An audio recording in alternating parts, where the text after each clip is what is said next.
private jets, taking trips. Come back at 6, wake me and your child. And then won't lay today, make me wonder who you might have been playing with. Makes me wonder who you think. Howdy, beautiful people. Princess Forever here. If you are new, and welcome to another episode of me documenting my beautiful life. I'm actually in the middle of making dinner. I'm making ugali with fried cabbage, leftover chicken that we had the other day. It's actually like we have like three or four pieces. So I'm gonna be adding some scrambled eggs so that it can be enough for so that it can be enough for the both of us, my man and I.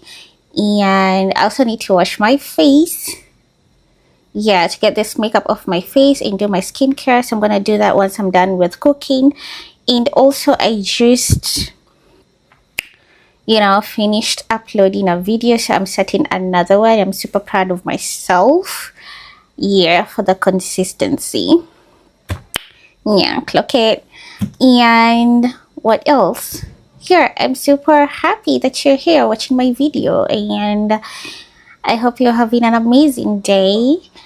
And let's just get into the cooking. Actually, today is on Sunday, the 24th of May, and it's exactly 8:27 p.m.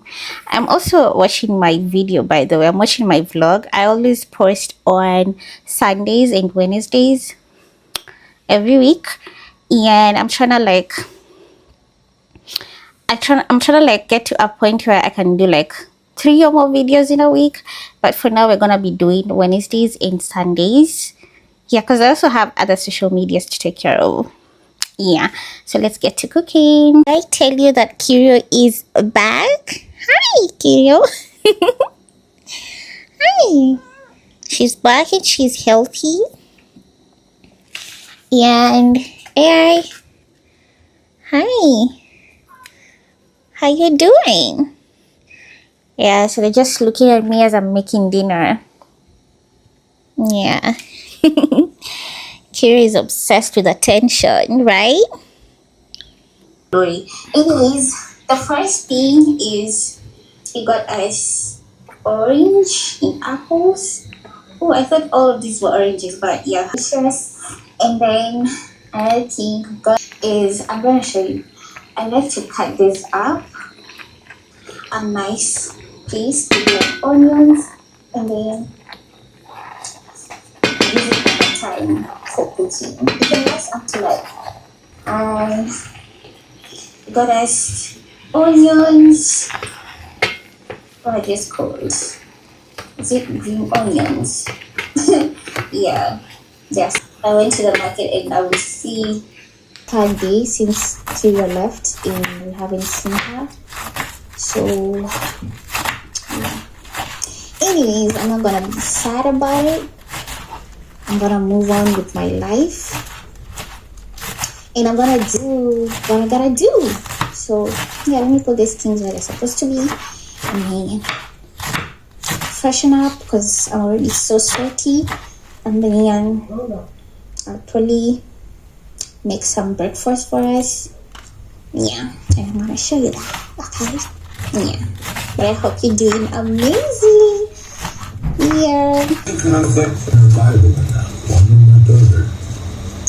should know that of our Lord Jesus is. We're admonished to be gracious to, and therefore he Lord all of his saints. The Lord preserves the faithful, but abundantly repays the one who acts in pride. Lives for God's time and his way. I'm gonna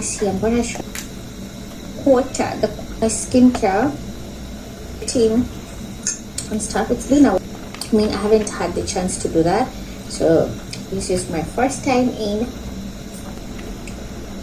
once a week, especially on Saturday. Snacking is so good. I'm having this with green tea.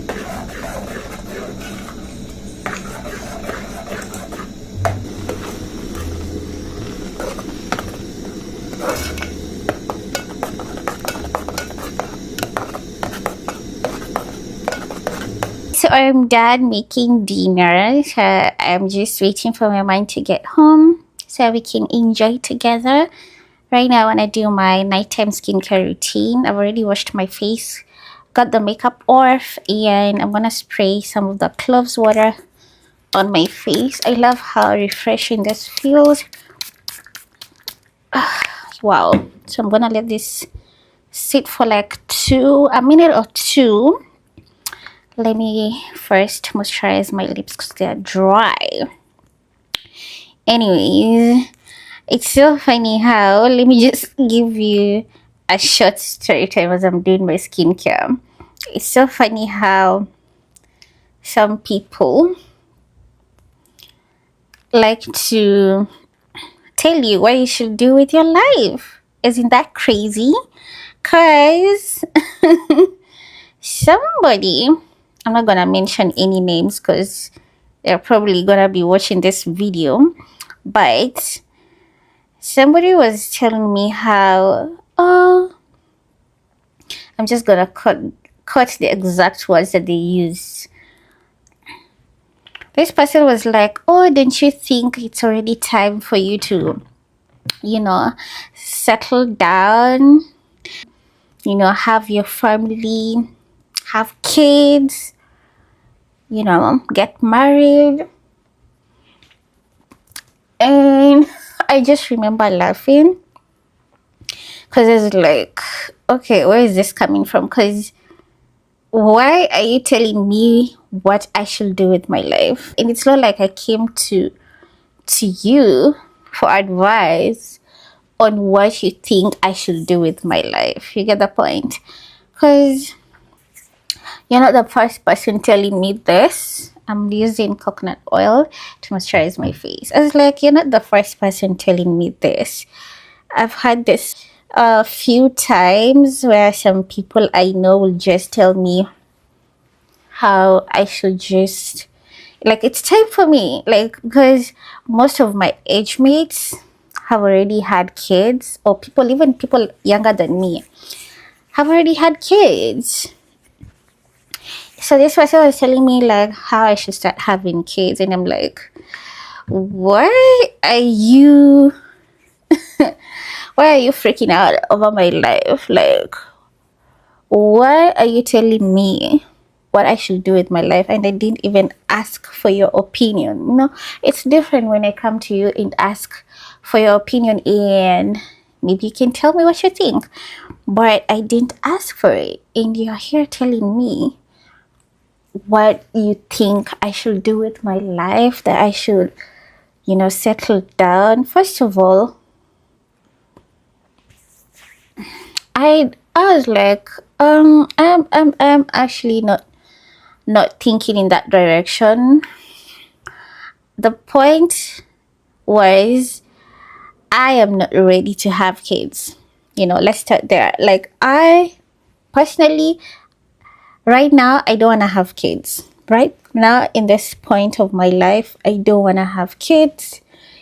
And it's okay what I want for myself, because when I told that person that, they were like, oh, you cannot say that.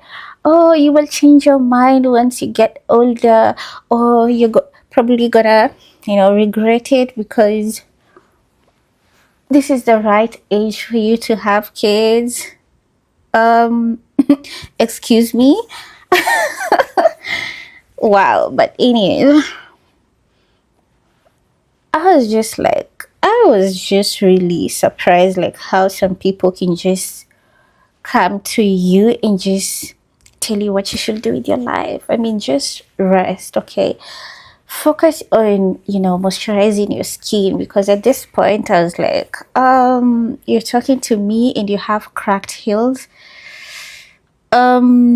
Yeah, I mean, go get that fixed, or do some exfoliation, do something. Do your skincare, brush your teeth, floss your teeth, clean your tongue. Because if you don't know what to do with your time, I mean, I don't know what to tell you, because for you to come and start telling me what to do with my life, wow, that is crazy work. Like, in this big 2026, Yeah, I'm not having it. Anyways, I love the glow on my face. So let me get this headband off so that I can also moisturize my hair. I do this every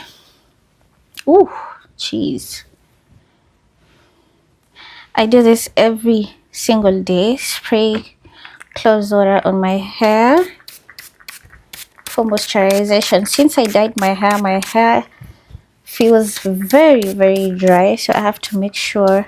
And why am I feeling like this camera is hitting weirdly? The angle is weird. Yeah, so I do this every other night and every morning when I wake up, because my hair is really dry now that I dyed it. And I've realized that my hair is also losing the black dye, because my original hair color is coming back. Like, my hair is not really black, it's kind of like brownish, so I can see the brownish coming back. And I love that. I think it's because of the sun, you know, my hair being out, since I'm not covering my hair anymore. I love it. Yeah, anyways, let me finish this, and then, because tomorrow is gonna be Monday, I need to actually wake up early, get my workouts done, and film content. Tomorrow I have a video to shoot. I have a makeup video I want to do tomorrow. I'm super excited for that. So if you're a makeup girly and you love makeup, you can check out my makeup videos. My makeup routines are not actually really complicated. I don't use many products. My makeup turns out so flawless. Look at me picturing myself. But yeah, my makeup turns out so flawless, and I think you might wanna, watch it, learn a thing or two. Yeah. Anyways, let me finish up, and then I'll see you when you're having dinner. I've been able to manage with my sisters. Here, take this. This is 20,000 naira. Bye. I can't watch it like this. It breaks my heart. I wanted to use it for a family problem, but I'll take care of it. Our whole life. So when we first realized, oh, wait, maybe it's not just me, blame will be part of it. We just don't want to get stuck there. But I give a client a lot of room to have some time to blame. And then we move on. So let's talk about the grief.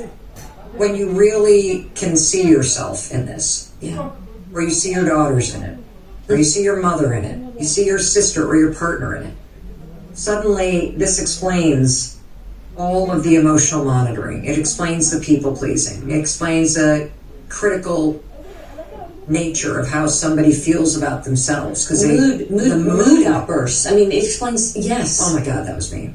Yeah. I've worked so hard on this. I used to be like a walking volcano. Oh, it's so hard. Yeah. But once you see this and you do experience grief. You experience grief for what you didn't receive. That's exactly right. So we didn't know, so we couldn't grieve it. That's what's hard. Like, if you get a cancer diagnosis, you know it's time to grieve, and you go find a support group. You lose a parent or a child. We culturally sanction that grief. So you can tell your friends, and they're going to bring you food, and they're going to bring you coffee, and they're going to hold you, and you can go to a support group. What do you do with mother hunger? We haven't talked about it. There's no place to take the grief. So first of all, the body freezes it. It's literally frozen in the body. This is why we have lots of autoimmune problems as women, because that grief, if it's not acknowledged, just waits. It freezes. It's in your cells. It's in your bones. It's in your joints. But as soon as someone names it, you're like, oh, well, the first reaction is going to be this overwhelming sense of sadness, because it's going to start to thaw. That grief is going to thaw.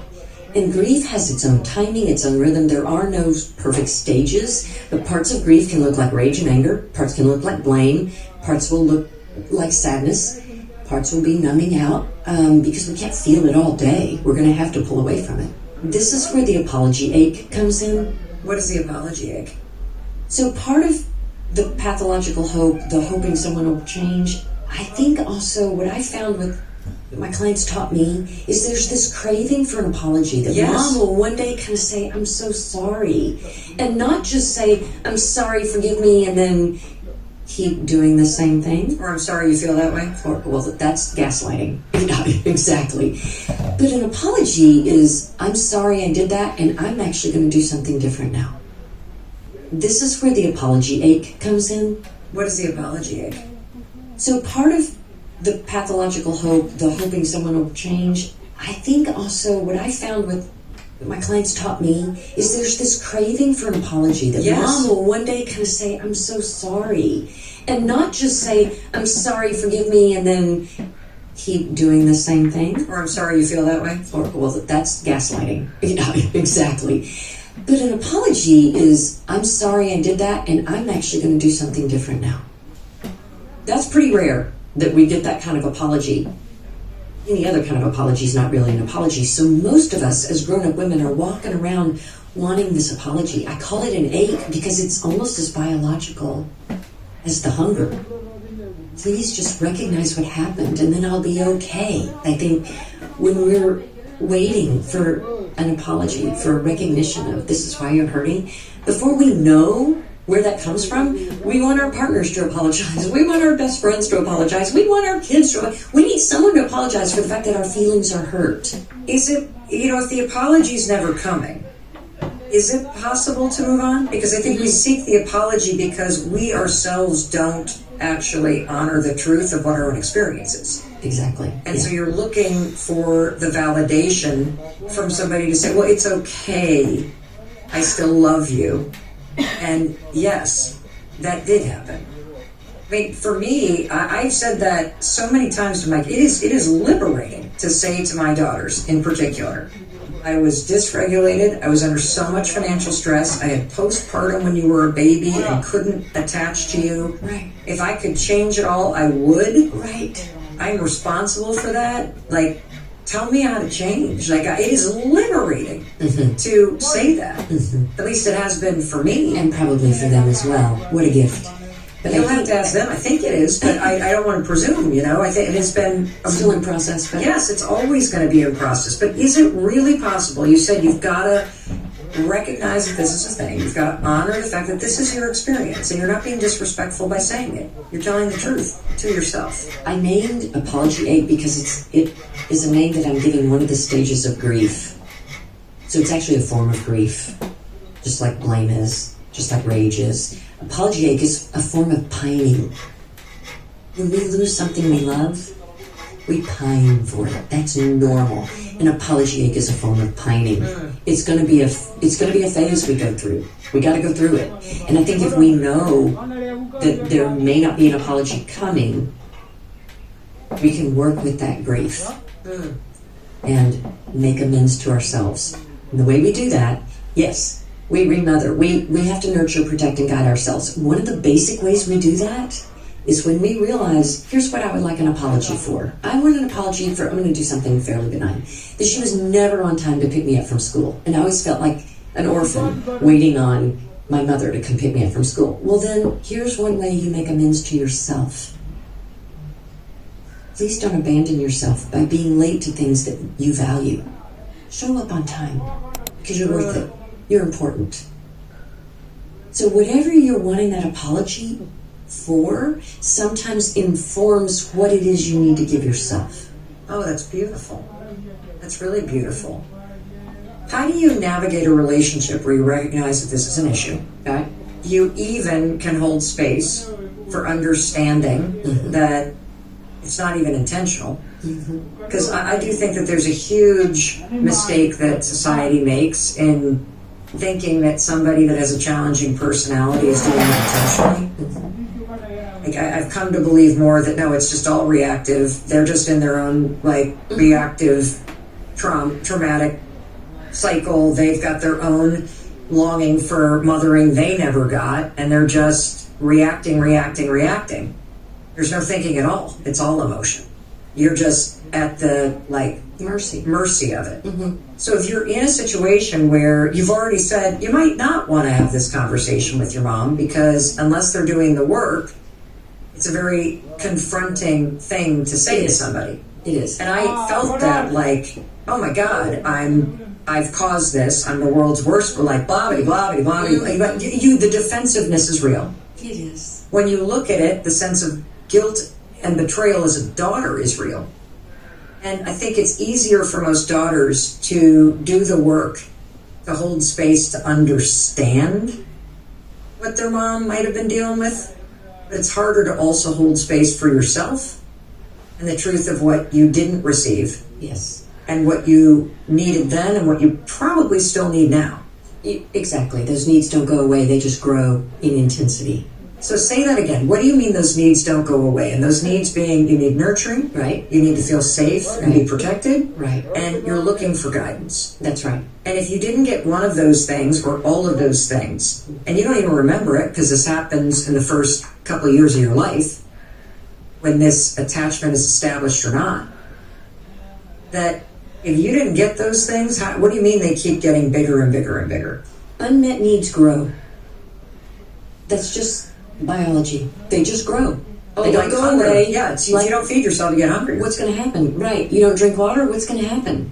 You don't just suddenly learn how to cope without water. It's the same with emotional attachment needs, the same with protective needs. It is a horrifying epiphany at times because the reality is, no matter how, depending on how long you've lived with this injury, the craving doesn't go away overnight. It will require that now you become your own mother. But I don't want to be my own mother. Okay, see, this voice is so good. This is great, Mel. So what I would suggest... Oh my God.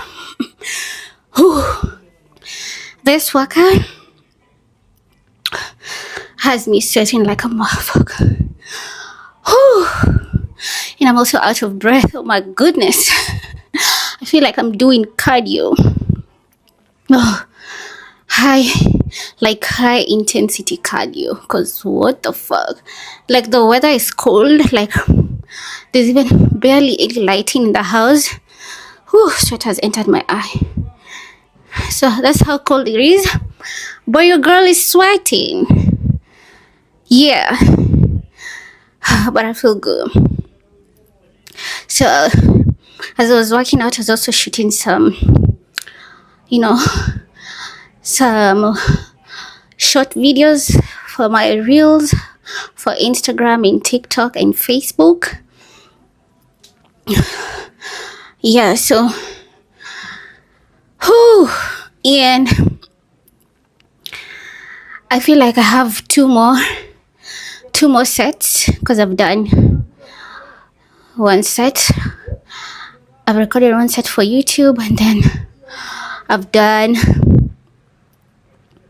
for Instagram and TikTok and Facebook. So those are like, I have two more sets because those are just two sets. So I have two more. I'm going to go on live on TikTok and finish off my workout. So I can have my post-workout meal. Breakfast was great. Did I tell you what we have for breakfast? At this point, I can't even remember, but we had fried eggs. Oh, the sweat is entering my eye. Yeah, we had fried eggs with some buns with green tea without sugar. That has given me enough fuel to get through this workout because it's so brutal and I'm so bloated today. But I'm pushing myself. Even with the bloating issues, I'm pushing myself. I feel back pain, but I'm still pushing. I got to keep this thing going. So yeah, I'm so proud of myself for showing up today because honestly, like I said in my previous video, I always feel like just lying down because I'm just a girl. But this girl has goals. Yeah, she has goals, so she has to she's got to keep this going. She's got to keep this going. And I'm not gonna let myself go this time around. I'd rather do like a yoga or a walk rather than just doing nothing, because that makes me feel way worse than I was feeling before.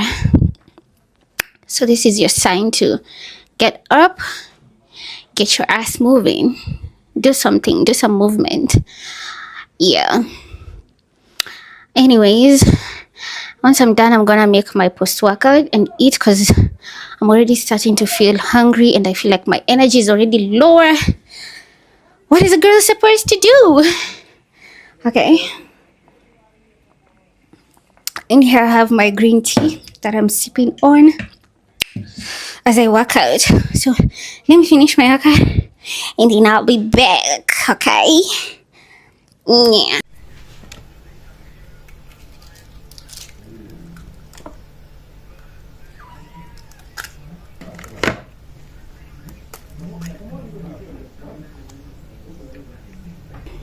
Gonna add a little bit of salt.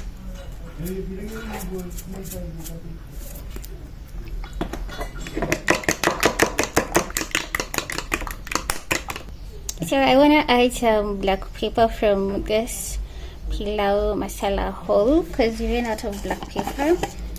I love having my eggs with black pepper or garlic, so I'm just gonna take some and add to my eggs. Of course, I'm gonna grind the black pepper with the pistol. Okay, I think that's enough. Okay, just gonna grind this.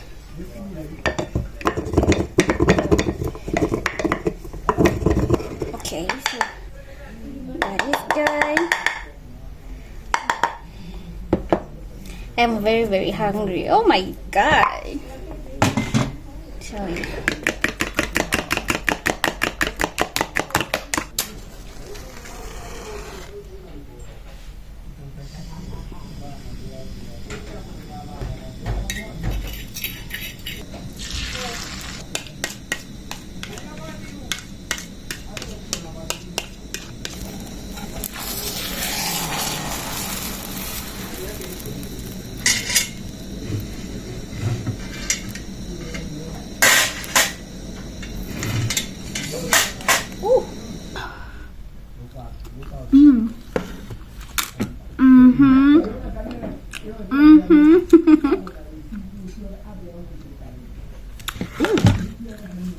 The tea is so hot. Oh my god, I poured some tea on myself.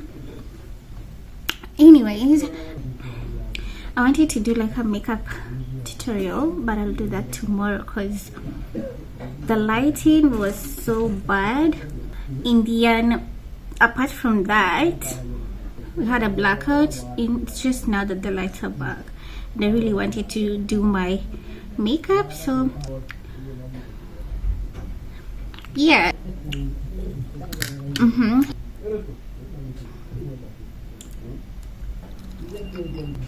Anyway, let me finish my lunch. This is my lunch, by the way, and post-workout. And I'm going to start editing this parts of this video, and then I'll see you when I'll probably show you dinner because I'm running out of storage. I'm not gonna vlog that, so I'll show you what I'm gonna be having for dinner. Yeah, so see you when you see me.